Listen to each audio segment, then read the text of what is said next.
Welcome to Chopcast. The Braves are world champions of the Yes, world. sir. Uh, that's yeah. It Yeah, doesn't. It's not. I don't know. What is that? it feels it feels so weird to say out loud. I will say this, like, I was watching the game with a bunch of my friends out here in LA, and they're all waiting for me to like react, and I just sat there for like 10 minutes and just shocked. Like I literally didn't move. I put my hands on my face, like shed a few tears, and just yeah. Very, very important shout out to the Philadelphia Phillies and the New Oh York yeah, Mets. and Those Yeah. guys are those guys really, those they guys really are wanted us awesome, getting man. there. Yeah, Yeah, good stuff They by did the them. couldn't have done it without him. No, It's just one really of those couldn't. things. Man, imagine winning your division with 88 wins. Not many teams can do that, but they really made it happen. Um, Mm. yeah, if you saw our video on our Instagram, you saw that me and the people I was watching it with went pretty insane pretty quickly.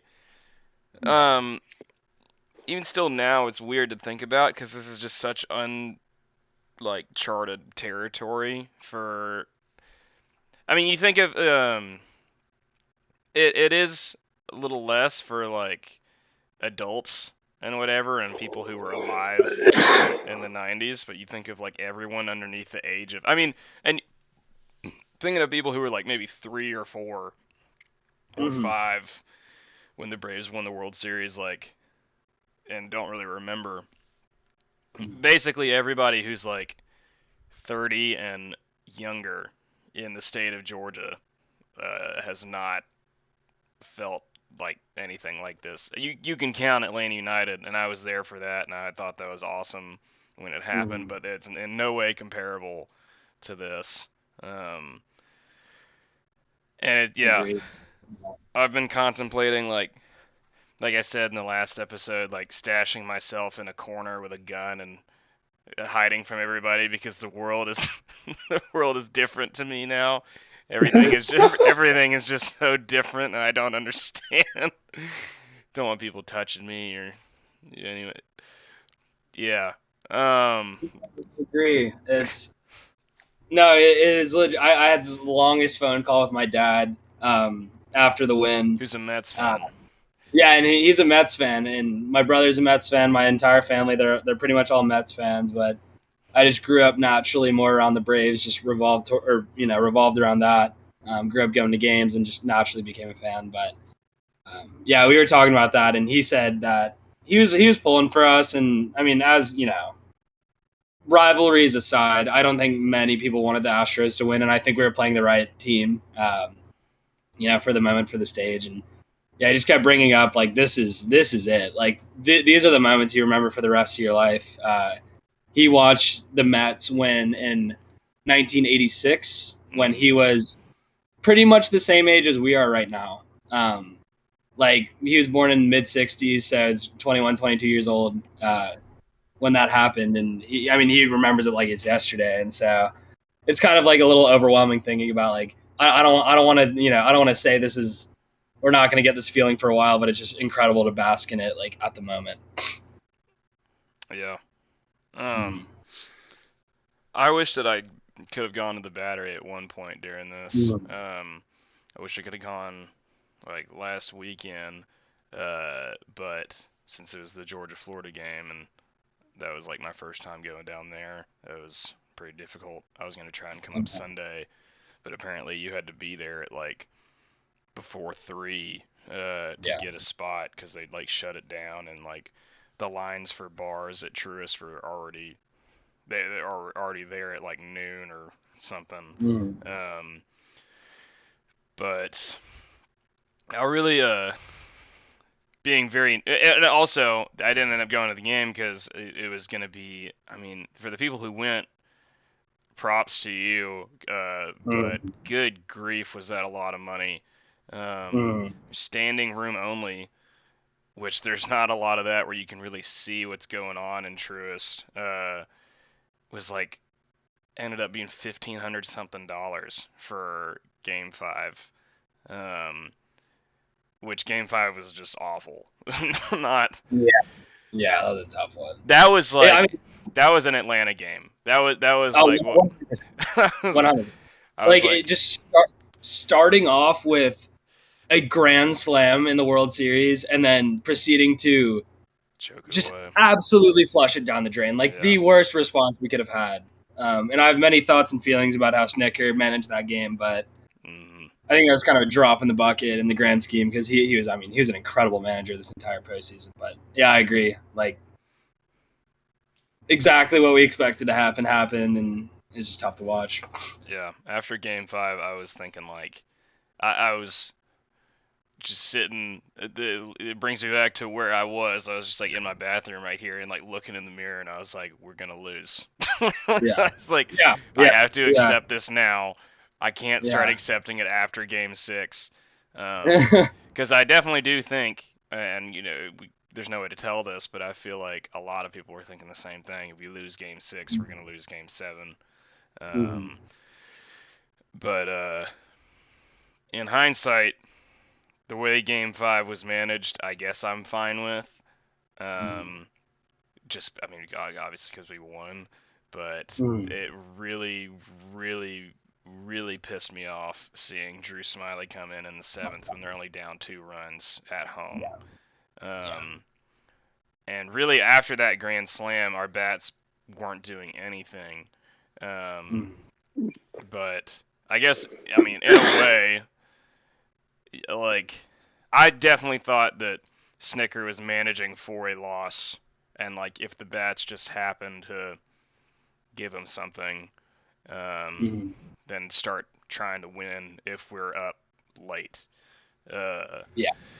But I feel like the minute we went down after going up the way we did, he just started managing for a loss in terms of the pitching. Because throwing Drew Smiley out there for the 7th, 8th, and 9th inning was just sad.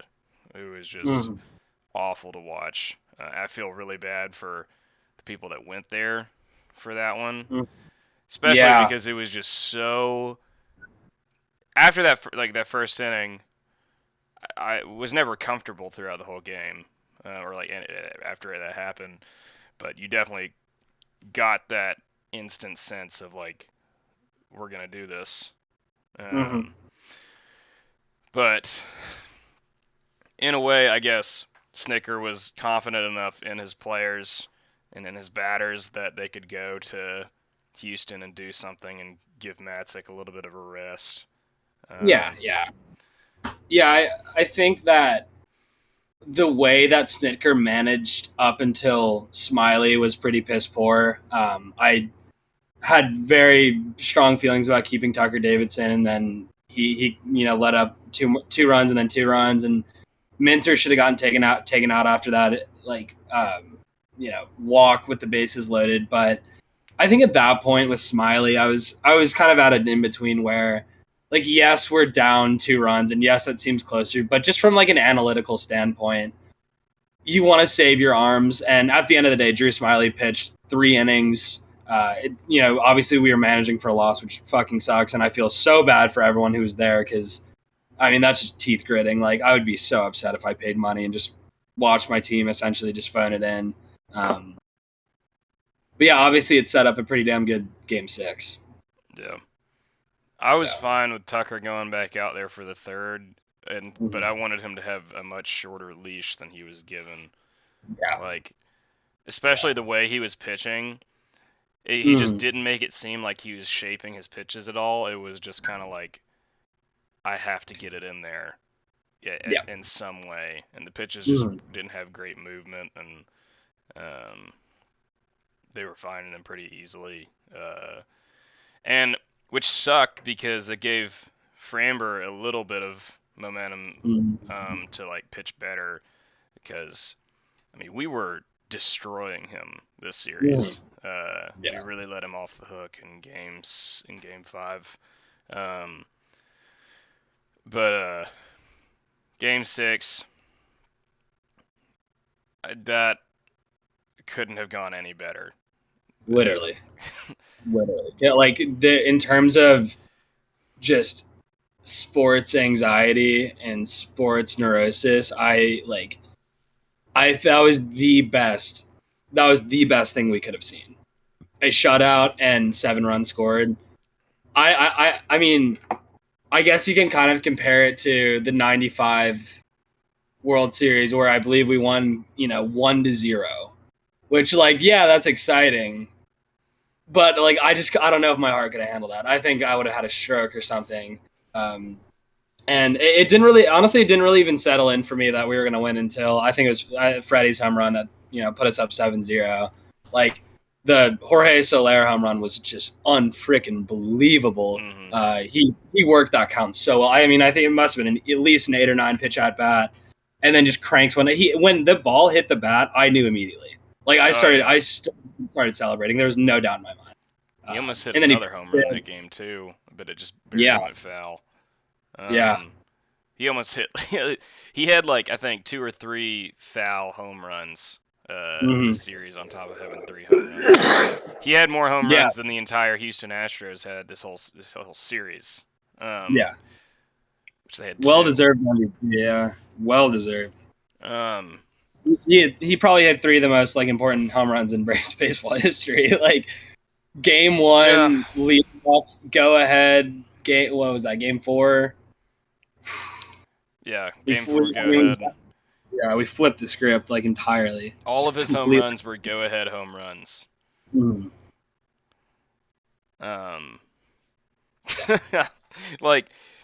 Freddie had 5 home runs this series. I think. I mean, he was cranking. Yeah. No, he definitely had. Oh no, it was this postseason. Sorry, not this series.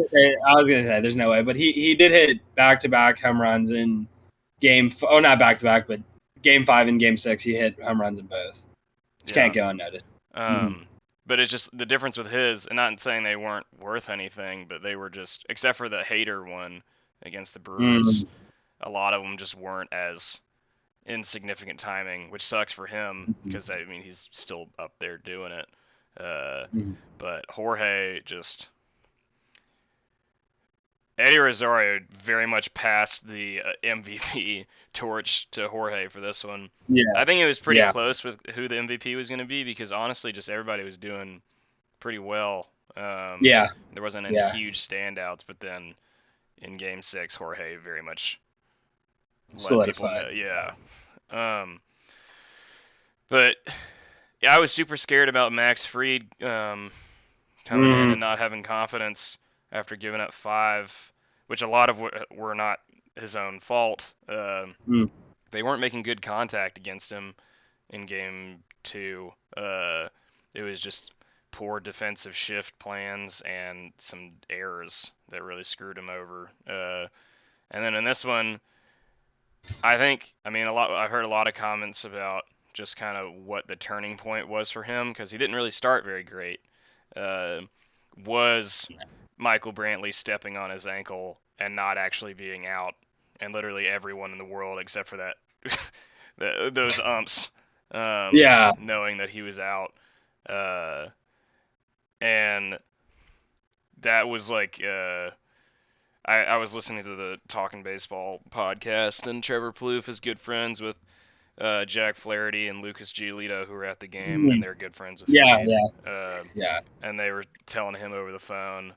Or I think it was Flaherty was telling him that Max started to have this look that they knew about where he just gets incredibly angry. And from there was doing he basically after that was pitching like he had against the Orioles and the Padres in both of those shutouts. Incredibly economical. I think he ended with 70 pitches through 7 innings. Pitches. I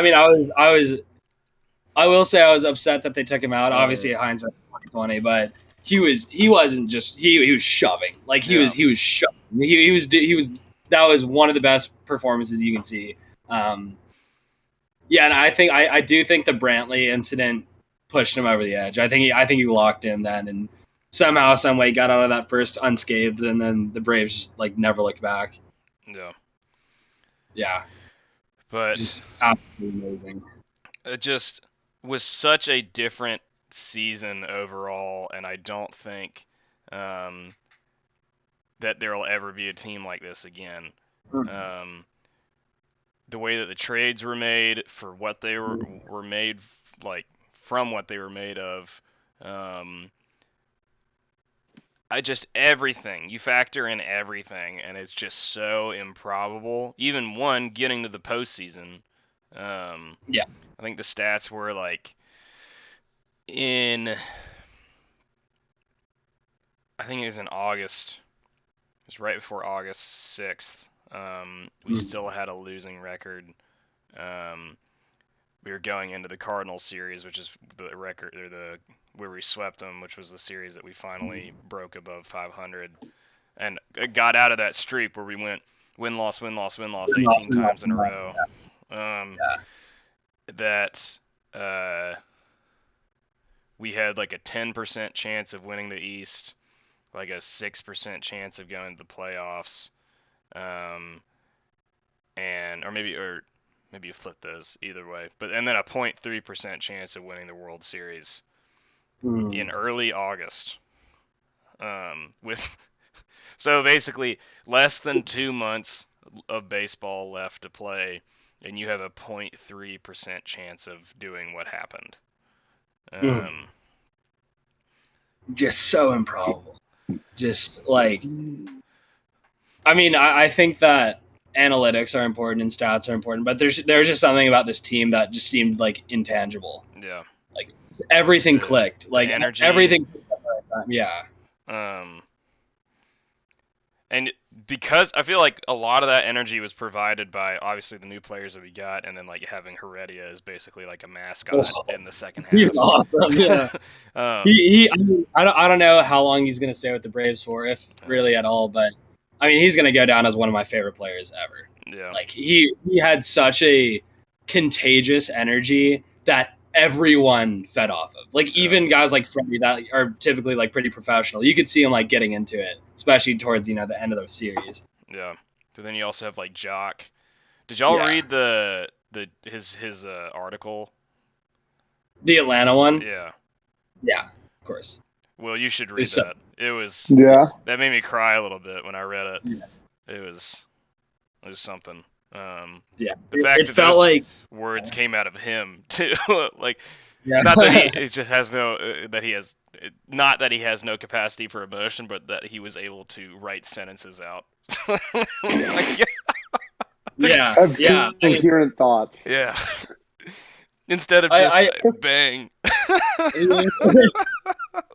I did think there might be a ghostwriter for that. Maybe.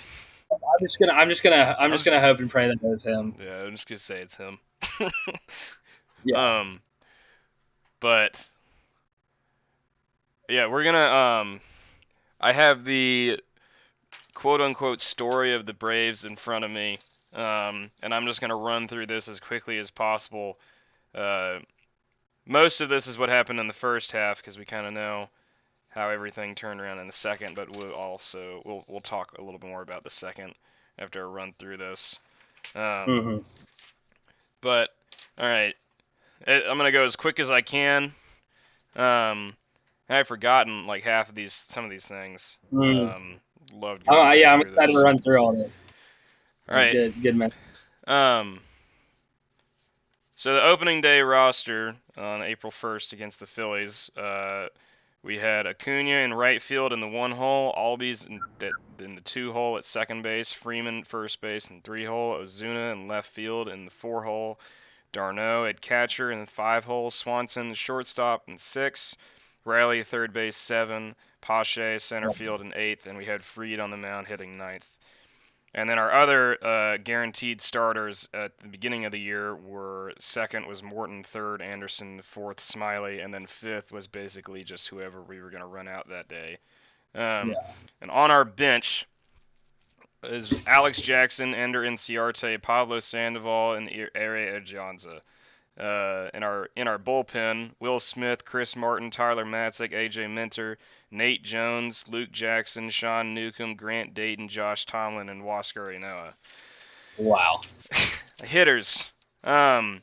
going through each of the players and just kind of how they went in the first half. You have Freeman, who started out terribly, hitting in the 170s.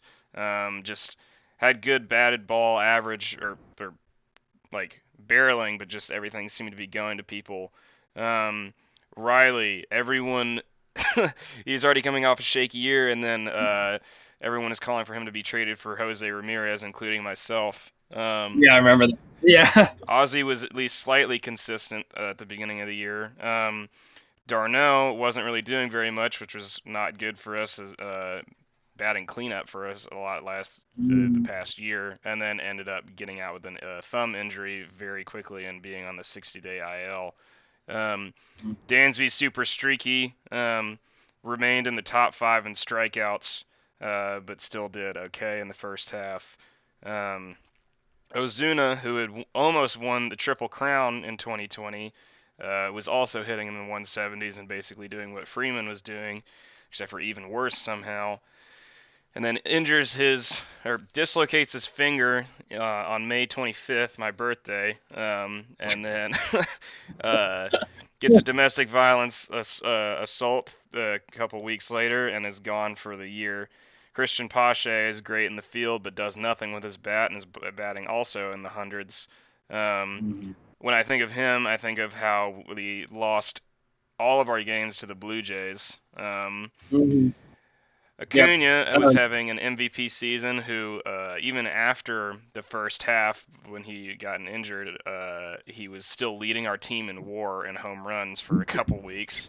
And tears his ACL at Marlins Park, and so those were the starters. In terms of our replacements and subs,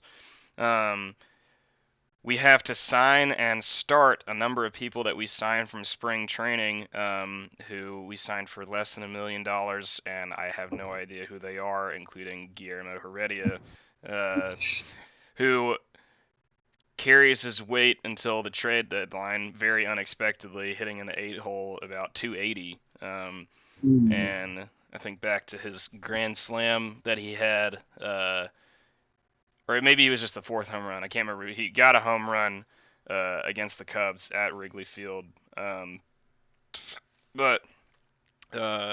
then our bench, Ehire Adrianza comes out of nowhere, hits a bunch of home runs in spring training, and then gets on the bench and saves our asses a number of times with a couple of walk-off hits, and also substituting for people out in the outfield when we needed it, and the infield.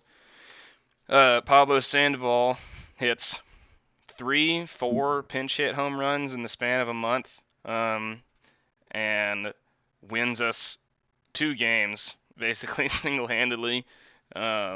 Makes a couple spot starts, used as a DH when he played the Blue Jays. And then Ender Inciarte is awful, does nothing, ends up getting cut as an $8.7 million player, and then ends up in the Reds farm in AAA, also doing nothing. Alex Jackson does not have a hit for most of the season. And then Abraham Almonte gets signed out of AAA as well, put into our 40-man roster, and bats cleanup for a while, and is also pretty solid for what he offers. We trade for Arcia pretty early in the season. Does really well in Gwinnett, comes to Atlanta, doesn't really do very much. And then thinking specifically about our catchers. What a trip. 7 catchers throughout the whole year, after Darno, or including Darno, but so Contreras ended up having to be our starter, and then he was doing really well at the beginning, couldn't end up hanging with the team, and had to be sent down to AAA. At that point, Alex Jackson was our backup and had to start a couple times and was still awful, but Contreras was making most of the starts until he had to be sent down. We signed Jeff Mathis off of waivers, and he plays 3 games and does not get a hit. we signed Jonathan Lucroy and put him in AAA. Comes in to play twice and does nothing. And then we signed Kevin Smith, who is our starter for more than 30 games. I didn't realize there's that many. Holy shit. He ended up with a negative .9 WAR. And then we trade for Vogt, who mashes at the beginning and is honestly one of our more clutch hitters, and then just Fell crumbles. off the cliff. Yeah. And then I had forgotten about this. This is towards the end of the season. We'd actually signed another player off waivers, Chadwick Tromp from the Giants, who had been waived, who is a 5'8", 220-pound catcher. And then in terms of another bench bat who was a starter for us 2 years ago, Johan Camargo had a record year in Gwinnett, but this entire year he was 0 for 18 plate appearances. Starters, Fried was awful in the very beginning. He had an ERA hovering around the 7s. Charlie Morton wasn't very good. Him and Smiley basically did the same thing, where they'd go 3 innings of not too bad and then give up just a huge inning. There was one start for Morton where he only went 1/3, and technically had a bunch of unearned runs, but there were 6 people that scored against him, I think, against the Cubs. That was the Phillies game? Was that like the? I believe it was like Might have been the Phillies. first. I'm pretty sure I remember this because it was the first game that the Braves were at 100% like stadium capacity. And I remember that's it was like a Friday game, and I remember thinking, oh, we're about to just roll over these fuckers, and then Morton just had a terrible game. But continue. Ian Anderson had a really great first half, pretty in terms of being a rookie, with an ERA around 3.5 and lower 3s. Inoa ends up becoming a starter when he would just open in our 5-hole of the rotation, and ends up becoming our ace until he breaks his hand by punching a bench at the Brewers Stadium. Bryce Wilson has to make a number of starts and does terribly in every single one, is averaging around a 6 to 7 ERA. Kyle Wright makes one start and is so bad that he gets sent down to AAA for the rest of the year. Kyle Muller comes in towards the end of the first half and does very well, and then ends up falling off a cliff as well.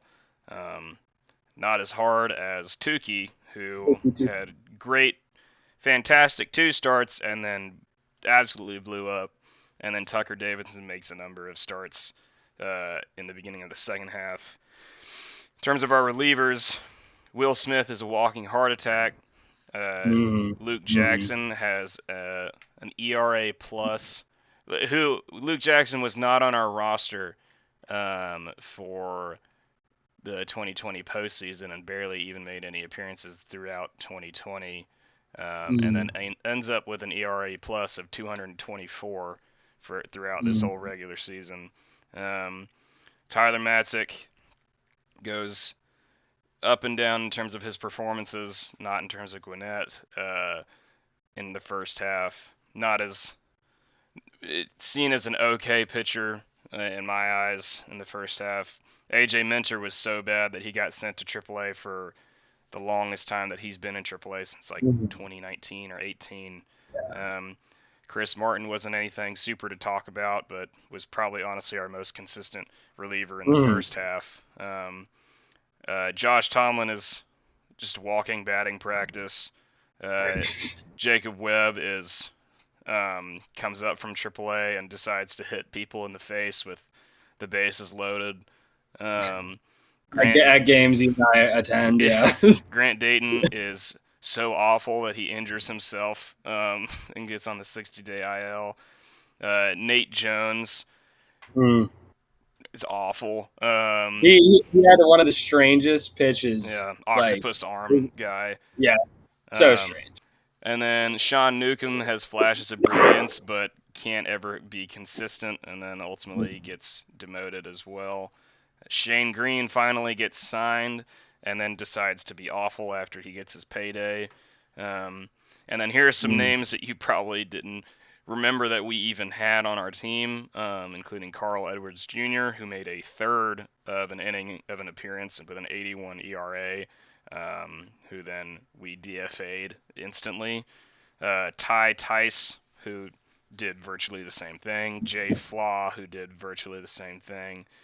And our old friend Jesse Biddle, who showed us what he is still made of, which is not very good. And then very early in the season, in terms of trades, we trade for Edgar Santana from the Pirates, and he is average. Has a lot of movement on his pitches, but not consistent.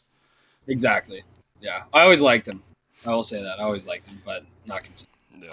And that's basically what happened in the first half. In terms of our record, we were one of two teams who had not gone over like positive run differential, that had been over positive run differential basically the whole year, but had not been above 500, including the Marlins in the first half. We did not break above 500 until August 6th. We're like one of the first teams, at least in a while, who had a losing record at the All-Star break, who won the World Series. And I guess we can pause there for a second and just kind of reflect on the first half.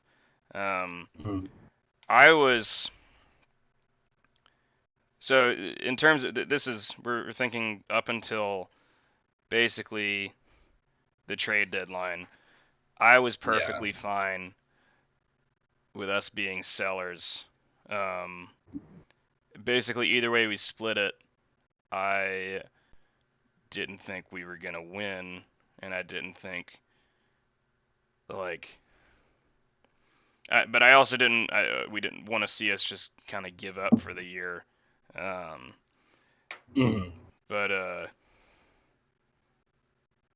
yeah.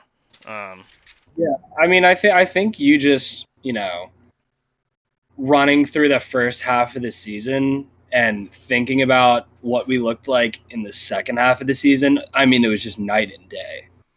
Like we played two completely different seasons in the span of one. And I hate to say it, but obviously losing Acuna was one of the worst things that could have happened this year. But in a way, like it opened the door to something really special where we decided to be buyers. Once I saw that we had traded Bryce Ball for Jock Peterson, I realized we were locked in, and then go on to make arguably some of the best trade deadline acquisitions in MLB history. You want to say, there's Jorge Soler, who we traded for as World Series MVP, Eddie Rosario, who we traded for as NLCS MVP, and if there was an NLDS MVP, it would have been Jock Peterson. And those are the three guys we traded for, not including Duvall. So it's been a ride. It makes you emotional. It makes you just so happy and proud, and I'm just so happy to be like where we are. I'm trying to look at an article to see which players people were saying that we should be trading for at the deadline. And I'm just remembering off the top of my head, the players I thought that we would be going for would be at least that everyone was saying, it was like Brian Reynolds from the Pirates, or I want to look at my phone and see what I texted you actually. And Jose Ramirez wasn't technically off the table. And I was fine with putting Austin in left field and keeping Jose at third, which in hindsight I'm very glad that did not happen, because Austin is not a left fielder at all. So at least some of the names, Joey Gallo was floating around. That was somebody I really wanted us to take. and he didn't like reports about where he was going didn't really happen until like 1 that day, and the trade deadline ended at 3. But I knew I wanted at least one reliever, and maybe 2, and I really wanted Kimbrel, but I knew that we probably weren't super. We're not gonna move around huge pieces, but I was just still hoping for something. When I saw stuff about Byron Buxton, I was getting pretty excited because when he's healthy, he's one of the best players in MLB. Also thought about Ketel Marte. And I really, really, really didn't want Robbie Grossman, who the person I thought we were going to trade for, just because didn't feel like he was consistent enough, and isn't. I don't. Just kind of in my head, regardless of how correct or incorrect this is, I was just like the person to save our season is not going to be Robbie Grossman. No. And even when we traded for Jock, like everyone also knew like the person to save our season is not going to be Jock alone. It felt like a good replacement at the time. It's like, oh, we'll have an actually like good right fielder, but we all knew it was going to. That's good. Yeah. But apparently, before, like right when Jock got to Atlanta, there was someone who had made a comment to him who was like, "Hey, I'm really glad you're here, but don't get comfortable for too long," because apparently we were literally gonna see how well our team did and how the Phillies and the Mets did to see whether we were really going to be sellers or buyers. And I guess with the piece that we moved for Jock, Bryce Ball, we weren't going to really use him anytime soon, and it kind of showed that we had full intention of re-signing Freddie. Agreed. Because Bryce Ball is a first baseman, DH player that can't really be moved out of that position. So it was just kind of like a let's see. And we didn't do anything super special during that period. We went, I think we were still going 500 basically then, up until the trade deadline. But it was just the Mets were starting to look even worse, and the Phillies were kind of hovering with us. So then gave us at least enough confidence to go for it. And the way that it was handled was perfect. Even regardless of, we went to like, we didn't even go to the playoffs. We didn't win the NL East. I thought the situation was perfect, because so in the second half, the trades we made. So earlier in the season, don't really count this as the being buyer or seller thing because we just needed a catcher who could do something. We traded Mason Byrne for Stephen Vogt, who Byrne was not in our top 25, I don't think, in prospects. And then Bryce Ball was he was like 11 or 12, but didn't really have a use for him. Richard Rodriguez, we traded Bryce Wilson and Ricky DeVito, who is top 30 prospect. Duvall for Alex Jackson, who swings a pool noodle. And Rosario for Pablo, who was going like 0 for 29 and almost entirely in pinch hits up until that point, like in the month of May and June, who they immediately cut, so we got him for literally nothing. We got Rosario for nothing. And so Lair for Casey Kalich, who was our 26th, 25th ranked prospect, maybe 24. So you get a postseason stud for someone you're not going to use in Jock Peterson. You get someone to establish your bullpen who at that point had a sub 2 ERA. And for someone who a lot of your fan base doesn't like anymore at this point and is not showing himself to be a consistent starter and some random person. And a like already solidified kind of brave person in the clubhouse and on the field in Duvall for a catcher who is just not going to be anywhere close to being better than William Contreras or Shea Langoliers, and or Darnell. Yep. And then you get someone who is pretty streaky, and has been kind of like behind the scenes, I feel like, with the Twins when he was with them, and then they didn't end up valuing him enough and went to the Indians and didn't really do anything there for basically nothing. And you get someone who hit 48 home runs 2 years ago for a 24th ranked prospect. So if all that doesn't work out, like, you didn't really give up anything. Yeah. So I was pretty satisfied just to see that we were going to try. Yeah. But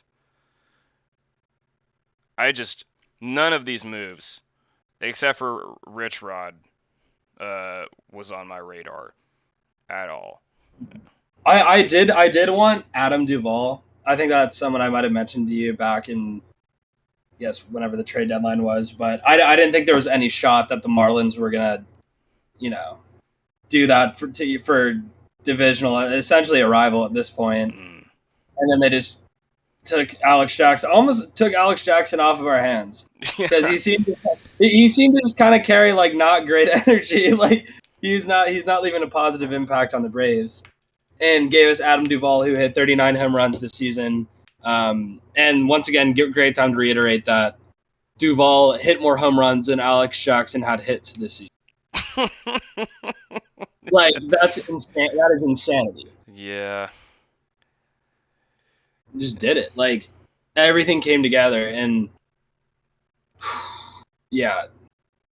It's like I don't even know words, man. Like I knew we were locked in once we traded for Rich Rod, and Rich Rod honestly had a good start. Let's be honest. His first 12 games, he was unhittable, and then he just started giving up like home run after home run, and I think people kind of figured him out. Yeah. He was not pitching around the zone. He was giving you. He's a zone pitcher, and he's a fast pitcher, and that's just how he does. He's like 90% four seamers, and it was even more before he'd even added a curveball. It was like just four seamers, and purely relies on his RPMs. So his RPMs, which is why I really didn't want him because I thought he was a big sticky stuff pitcher because he's purely relying on RPMs and he only throws a four seam fastball. So it's like, how does that just makes sense that he's a sticky stuff pitcher? But then he showed up to Atlanta and did so well, and then I guess his RPM just went down, and you're like, oh, here is a fastball. I'm gonna hit it. He's like, oh, I missed it. He's gonna throw another fastball. I think he gave up 7 solo shots in his last 11 appearances, which is why he's not on the postseason. But I just remember that day. I woke up super late, at like 12 or something. Yeah. I'd been up the night before, just kind of stressing over what we were gonna do, and woke up to a call from you, and you're saying like you're gonna be happy about what we did, and so I was thinking like I would have been fine with us giving up Pache or Waters and somebody else for like Ketel, Marte, and potentially Byron Buxton because you have years of control with them too, and they're incredible players. And I don't think honestly that Pache is going to be at their level. So I was thinking like one of them or something, and then seeing Duvall and Rosario is like opening a Christmas present that you didn't ask for and like have no idea like what it is, but you're very pleasantly surprised. That's a really good way of putting it. Because the most of the surprise was and like happiness was with Duvall because I knew nothing about Eddie Rosario. I agree. Like the Duvall one really sent me because at that point we needed a left fielder. I knew he was a good hitter. He's proven.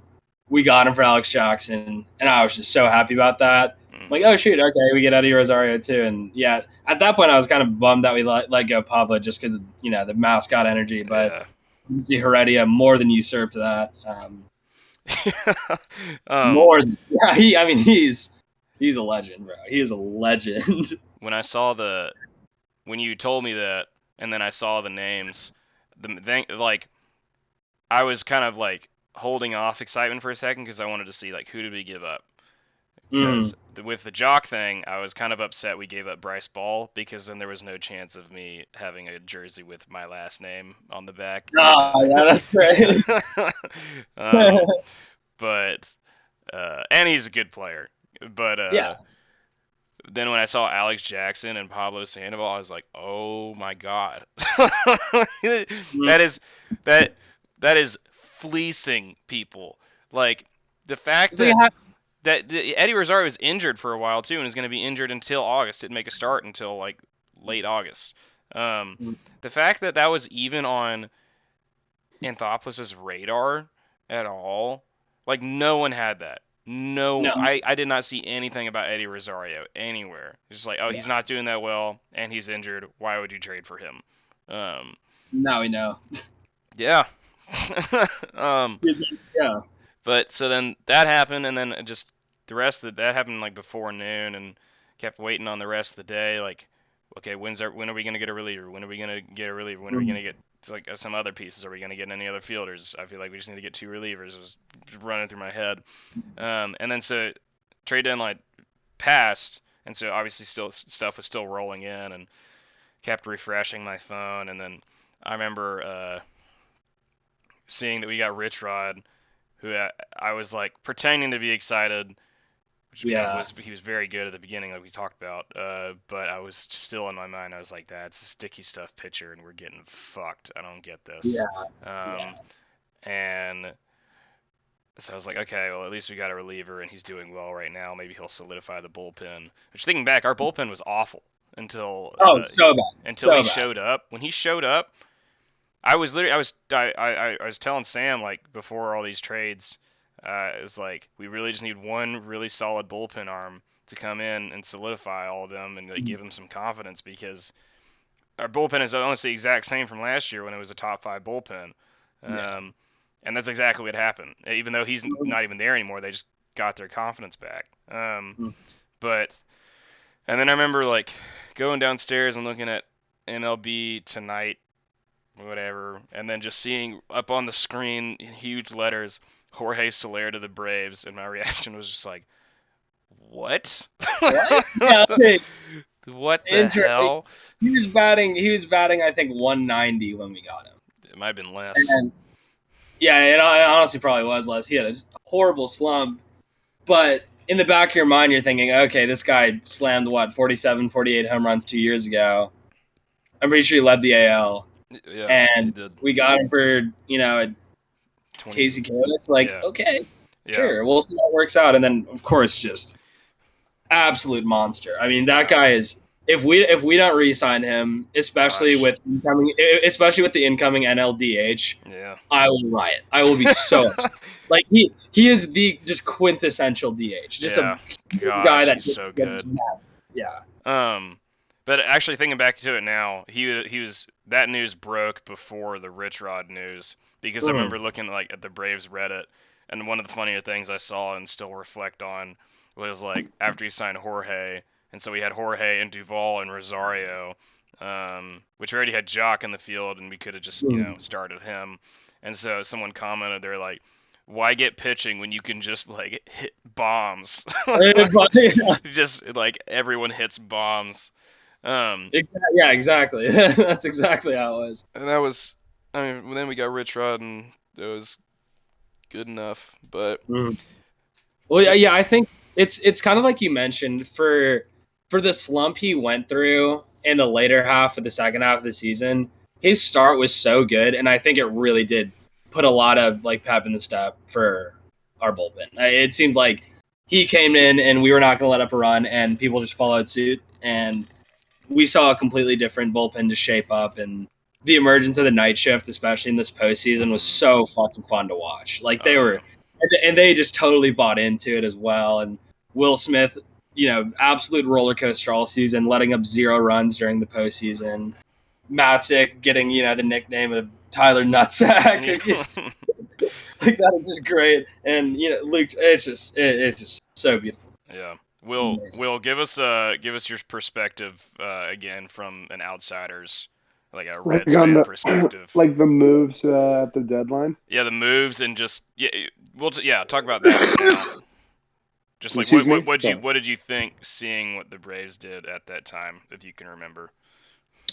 I thought they were pretty smart. I mean, they did what I would have hoped I would have done, because clearly it worked out pretty well. Mm-hmm. No, I mean, I didn't read into it as like buying like the Dodgers and Yankees buying type Yeah. deal. Of course, it was more like cautious buying, which was smart. Like that was like going out and getting Jose Ramirez would have been, I think, really bad. I think that would have been really, really bad. I just don't think it would have worked out. Now I think Jorge and them, clearly they were better than what they had been showing at the beginning of the year. I think that was just them out of their hitting rhythm or whatever, or like just getting hot down the stretch.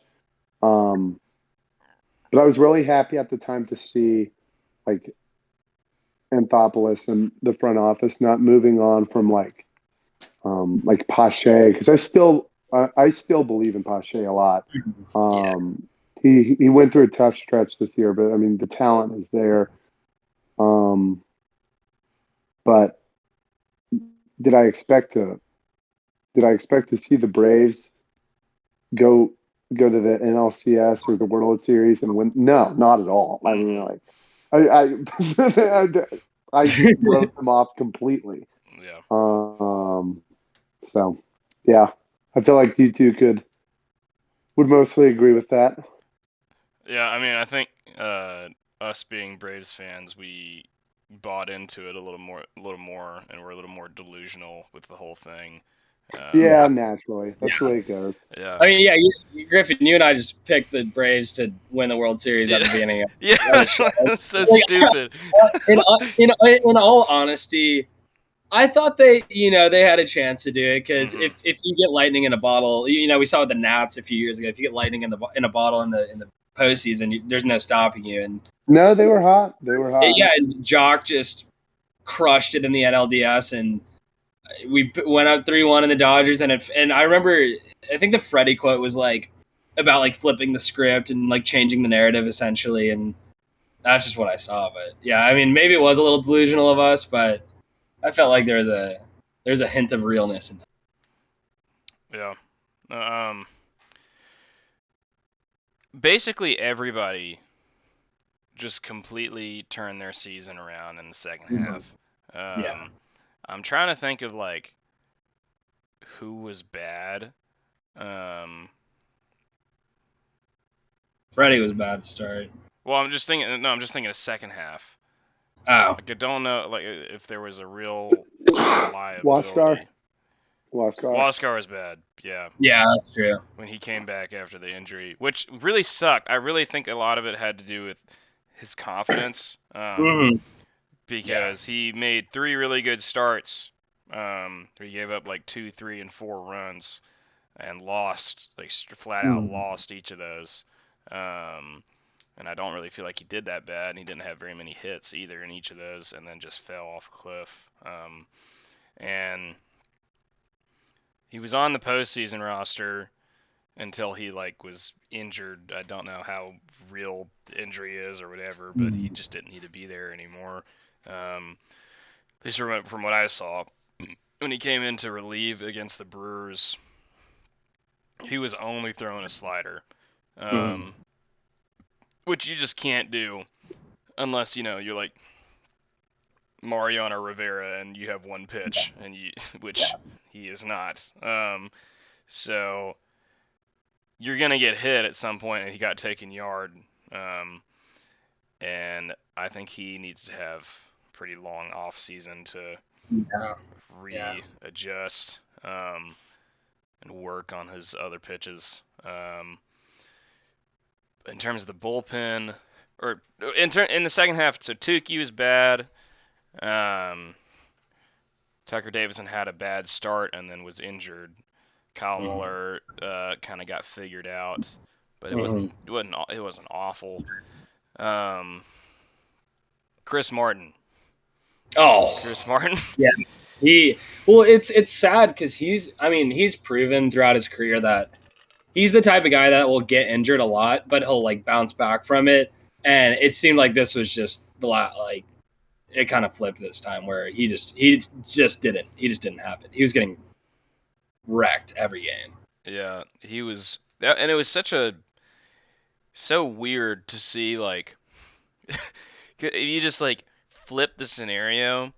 It's like in 2019 or 2020, in my head, if I see like in the 7th or 8th inning, it's like Luke Jackson coming onto the field. I'm like, oh shit. That's so true. And then if Chris Martin's coming on, I'm like, oh yeah, we're fine. We're good. Yeah, we're chilling. Because he was like our best reliever in 2019 and 2020, basically. And I don't know what happened with him this year. I think it was the Bellinger home run in the NLCS. I think that sent him in a spiral or something. Because, I mean, you're right. He used to be like that guy. If you saw Chris Martin on the mound, you knew we weren't giving up runs. Yeah, he ended up at the end of the year with the 3.95, which isn't awful. But it's an ERA plus of 113, so it's fairly average. But yeah, in terms of our main guys in the bullpen, I mean, Will Smith was not good this whole year until the postseason. It was ridiculous what he did. He got 6 saves in the postseason, and this is a crazy fact, but I read that no other closer had more than 1 save this postseason. What? And he had 6. Yeah. Like, it doesn't sound true, but I saw it, and like it doesn't make any sense. But wow. Yeah, he had 6 saves, and the next highest was 1. That's ridiculous. And I will say I think that's mostly because playoff baseball is just weird, and you throw different pitchers in at different scenarios. Like the Dodgers, I'm pretty sure use Scherzer as their closer in one of the Giants games, and kind of tend to see that. But still.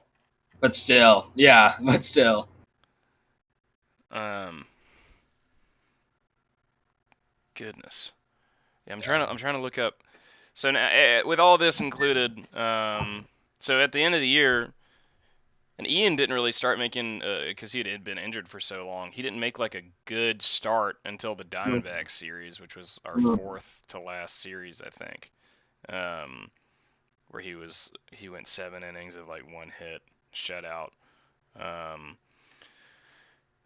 trying to see our postseason stats. I want to see what the ERA pluses are specifically for the night shift. I'm going to guess, especially after the World Series, I'm going to guess that the worst was Minter. I feel like it's going to have to go just up until the 9th inning.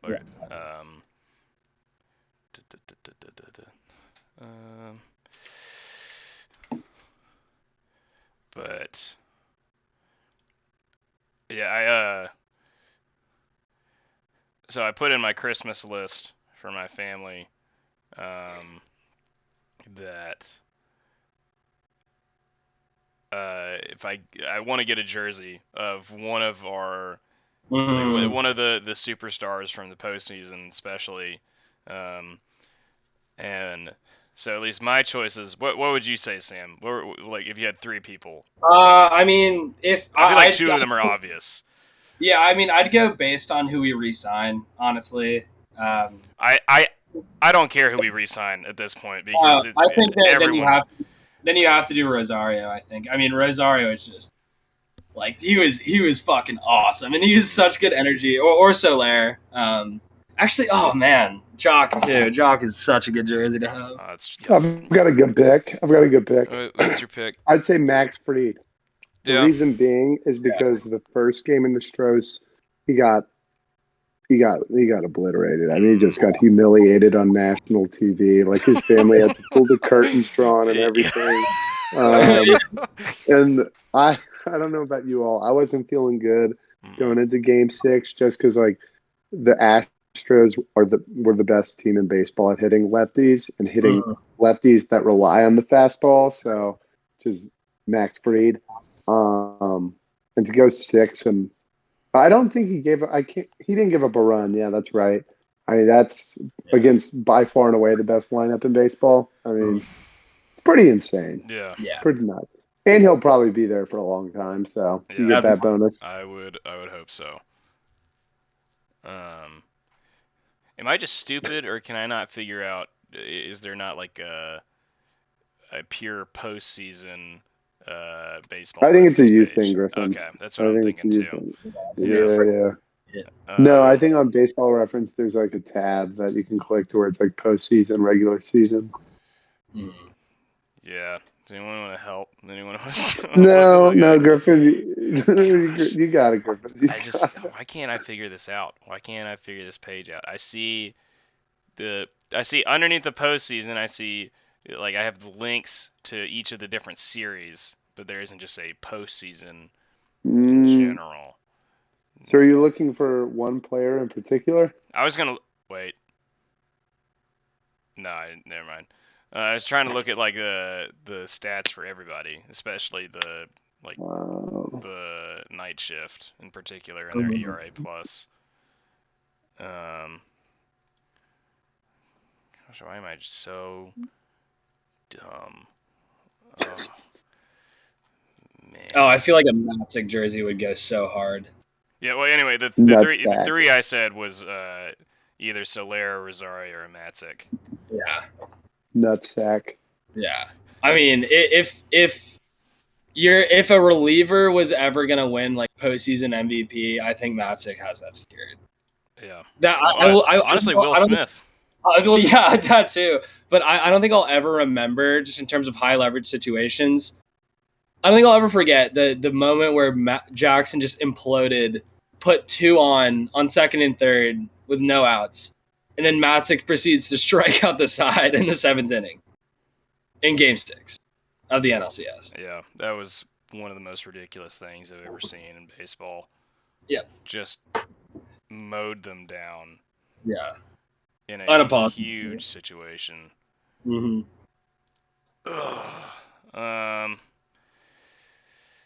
I can't figure it out. You're just an idiot. Yeah. Well, anyways, this team was special. This team was very, very, very special. There was not like, except for Will Smith and all the regular season, and Jacob Webb. At least in terms of the second half of the season, there wasn't really anyone that I didn't like. Even having Johan doing nothing, I still like Johan. Oh yeah, of course. Tukey, same thing. And I mean Jacob and maybe Will Smith seem like good people. Just in terms of personalities, what I mean. Like there is not a person on this team that I don't think I don't like. But Ozuna maybe. Yeah, that's a different That's a conversation. It's a whole nother can of worms there. Yeah, I tend to forget about him. Yeah. Dude, he almost won, like, you think of all of our losses this year in terms of personnel, he almost won the Triple Crown last year. Yeah. And it's just very, like, you don't really think about it because you have Acuna and Freeman on your team who are 2 MVP players, or caliber. Acuna will get his at some point. But Ozuna was very close to winning the MVP last year. If his fielding was a little better, honestly might have had it. Which he's not a fielder at all. An alarm. And he didn't really play in the field very much because I forgot we had a DH last year. Yeah, exactly. But what a team! What a season! The first half of the season was so bad. It was just a nightmare to watch games. And it just, you being a Georgia sports fan, Atlanta sports fan, you always, it's bewildering, and now it's finally like okay to talk about it. Okay, or like people, you do, but now you have like a frame of reference that is different from what you had, where it's just like you have all of this hope invested, and even if you say like, I know that we're gonna screw it up somehow, in the back of your head you're like, no, we're not. No, we're not gonna do it. But then you just got the same result every single year, and it just seemed to somehow get worse and worse. And you think back to our previous postseason experiences, in the last like 10 years with the Braves, all horribly heartbreaking. Like the 2018 one. That doesn't that was our first season being back in the postseason. That's like the Hawks last year, where It's just like, oh, there was some exciting moments, but like we knew yeah. what was.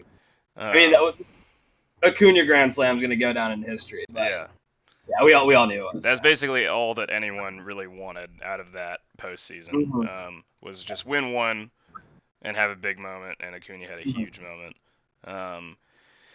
2019. Losing game 1, winning games 2 and 3, losing game 4 by nothing. Literally, if Freddie was an inch taller, we would have won that game. And Game 5. I'm happy. I'm just happy that it's all. Yeah, it like that game. It happened. We all like. There was a part of me that I kind of knew it was gonna happen. Not like that. I mean, not like that, obviously. Like that. But in a way, I'm like, okay, I can just accept this. It's the first inning. We'll get him next year. And then we didn't get him next year. In fact, we lost in an arguably more heartbreaking way next year. But it all leads up to this moment now. You can't even believe it. It's unbelievable. You never, like, walking around now with the Braves, just gear or whatever, like, or talking to people who aren't Georgia sports fans, like, you no longer have to be like, I know. Yeah, I know. Exactly. Like, I feel like there's a huge weight lifted off just being a fan in Georgia now, where, like, with the Falcons suck this year, I don't think anyone cares. I don't, like, at least as much as they did up until we won the World Series. I think the level has dropped significantly. I mean, it's just a catharsis. Like, there's just a release of tension that happened a few nights ago, and it's still happening. I will say, I think I'm gonna start following the Falcons a little more closely, because they're not entirely out of it right now. They're not like great, but now that there's no baseball to watch, and I guess I'll follow Hawks too. But yeah, I agree. I mean, I haven't really cared up until this point. It's also a very experimental season, but it's not the point of the podcast. So. But it's one of my friends who's like a big Braves fan is calling and talking to me yesterday. He's like, how do you feel as, like, what are we gonna do as fans now? Like, what's the path from here? And I don't know. Like, my thought is, for like the next month, it's just like, who fucking cares? We're the world champs. Like, we could make no moves in the off season. I don't give a rat's ass. But not at all. I think after a month, then it'll kind of start. It'll kind of start to set in. It was just my stupidity showing again. But I think after a month or around then, it'll just kind of be more like, okay, now I just want to win again. I think even regardless of how heartbreaking a a loss in the postseason the next like 2 or 3 years is, I'll be much more okay with it. Mhm. And that's of course the thought I've had for all of these years now is like, what if we win? What happens after that? Like, am I still going to be as invested? And I Oh, think, hell yeah. yeah, Hell yeah. it definitely Yeah. will be. But I think the losses will be a lot easier. Yeah. And I think that also is a testament to just Atlanta sports in general and everything we've seen, where it feels like a big release, you know. And we don't get it often, and I think it puts it into perspective that we're 21, 22 years old now, and this is the first one. Okay, hopefully it gets better from here. Got dogs coming up too. Yeah. Good Fingers odds. crossed. Go Good Dogs. odds. If Good UGA and the Braves do it in the same like year, Georgia will explode. That'll be crazy. Gosh. Oh Yeah. man. Yeah, my parents, and part of their factoring for not buying World Series tickets was they were saying like, oh, we value like getting tickets for the national championship a little bit more, which I agree Agreed. with. Yeah. Which at this rate, hopefully, if we won, we will go. It'd be pretty hard not to go at this point, but we might find a way. But yeah, I have gotten tickets to every away game except for Vandy this year, so hopefully I can. That would be awesome if I could get like Yeah. $10 tickets, maybe. Mm. But anyway,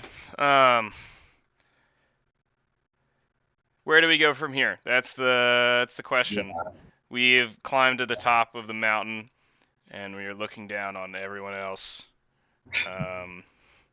We are. I don't want to leave. I don't want to leave the top of the mountain. I'm sorry, We Will. No Reds World Series ever again. It's gonna be Braves every single And year. the From now Reds on. just lost Castellanos. Yeah. That's Big Red Machine's coming back. It doesn't matter when Hunter Green's pumping 106. I mean, obviously we bask in it. I've been wearing my Braves hat everywhere. I wore it out last night, and I was getting a lot of compliments. I legitimately, last night, I have $44 in my bank account, and I saw a World Series shirt for $39, and it was free shipping. And for like a split second, I almost went. Yeah, I grabbed one, or I didn't. One of my friends. So in the celebration, I don't know if y'all could tell, but one of my friends jumped up and hit the fan with his head. That's hilarious. And That is started gushing blood. So then I was giving him a hug, and he was gushing blood onto my sweatshirt, and I had to go rinse it off. But they went straight to Academy and grabbed this. That's so sick. Yeah. There was like a line of, it's like 500 yards long at Academy for getting the shirts at like midnight. Yeah. People were probably camped out. It's like Black Friday. Oh. But God, people probably skipped watching the game or like watched it on their phone. yeah, So they'd be first in line. I don't know why you do that, but That's really sad. Yeah. That's really sad. I gotta get that. I gotta get that shirt right now. But yeah, we'll do another episode in about a week. We're gonna take a break for a while. Doing like 2 of these a week at this point. But baseball's over for 2021, and it feels very nice. Man, all of October, I can't do World Series runs every year. No, I can't do that do it. Like, I'll be happy to go back, but holy fuck! Like, yeah, it hurts. People saw a very different side of me in the past month. People saw a very different side of me. Just like half of the time when people call over and like, they're like, "Hey, how you doing?" You just look at them. Yeah. I'd be like locked in on the couch, and people would try to joke with me, and I'd just be such an asshole. Like I'd just be like no reaction, like just so standoffish. Just like there's no room right now. Sam, I think the Braves are gonna win. Oh, Sam, I think the Braves are gonna win. Yeah, I had a mix of people rooting for me and a mix of people just like kind of poking fun at me and rooting against me. There was one point where I'm gonna pull up this text I got from my friend Ansh, who he had never watched a baseball game before in his life, but learned about the entire Braves roster and learned about the entire Astros roster just so he could poke at me during the season. Jesus. Like God. literally, like just I think actual. if this is a friend, I don't know how much of a friend he is. I think he Yeah. needs to be dumped. I think he needs to be ousted. Yeah, this was Tuesday, October 26th. I think this might have been. Is that what game was that? October 26th. I think that might have been. 26? Yeah, I think that might have been Game 6 of the NLCS? Question mark. Hold on, we got October it. 26th October was 26 Braves. game one, game of the World Series. Yeah. He goes. You must be feeling pretty good about the Braves, RN. This is when they had just gone up. He goes, what are the odds a crazy comeback happens? I've heard that was pretty common for this, but I don't know. Like, fuck you, man. What a douche. You should do, he like looked up the roster for the Braves and the Astros. You should like look up his parents' divorce papers and then like do the same thing. That's comparable. That's comparable. Yeah. They're in court. Yeah. They're in court. I've heard these types of things take a long time. Yeah. I've heard, I don't know how often they get back together, but I don't think it's not great. Yeah, not but yeah, we'll come back in a week or so, and talk about the off season, talk about what we'd like to see, in terms of the Braves, and then I guess throughout the off season we'll just kind of talk about the moves that go on and whatever throughout the MLB prospects, all that. There's a lot of very good free agents. This year. Shortstop is insane. It is, yeah. Number one, Javi Baez, right? Am I right? Yeah. So good. He's gonna re-sign with the Mets. I hope he does. I hope he does. I really hope he does. It's honestly insane because it's him, Seager, Simeon, Correa, and Story. Yeah. Like those are all top. And they're all shortstops. likely going to go to different teams. I would hope that they go to different teams. I think you mean they from will. like their original team? Yeah, no. Okay, I thought you were saying like there'd be two of them go to the same team or something, which is not unlikely because of the Dodgers and they exist. Well, Yankees, yeah. And Yankees. And what they do. We'll talk about that next time. Yeah, but we'll talk about the Braves and then the MLB a little bit. But yeah, I still don't. Yeah, I don't believe that what happened. It was. We stomped on our pitching shoved against the best lineup in the MLB. Absolutely. Yep, by far the best lineup. I mean, it's not even close. No. In terms of the whole year, like you have the guy who won the batting title in 7 hole. And then you have Big Bird Kyle Tucker in the 6 hole. God, I hate looking at that guy. He's like the modern day Ted Williams. Yeah, I know. I saw that. Or like Jordan Alvarez. That guy's scary. Jordan had a 0.60 average for the World Series. World Series, he was terrible, but in the ALCS, his final, he went 8 for 12 in the last 3 games. Gosh. Good for him. I'm glad he got a good series. I think he might have had 2 hits. The only hit I remember him having was it was Tyler Matzik, and he got a triple where I gotta keep doing this. So he poked one, like the guy, like the commentator, he said poked it, and he literally did.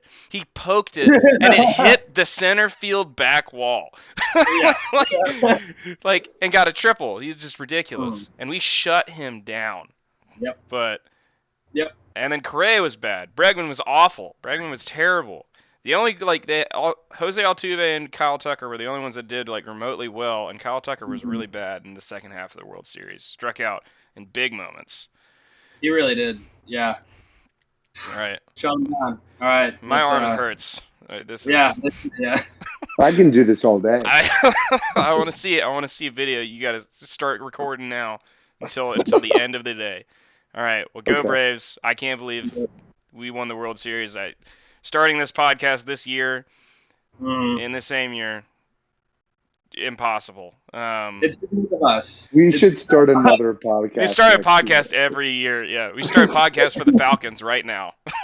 Oh, I'm down. All right. Well, All right. thank you all for listening. We're going to keep coming around for a little bit, not as often as we had been, but yeah. Thanks for listening. Go Braves. Yeah, Braves.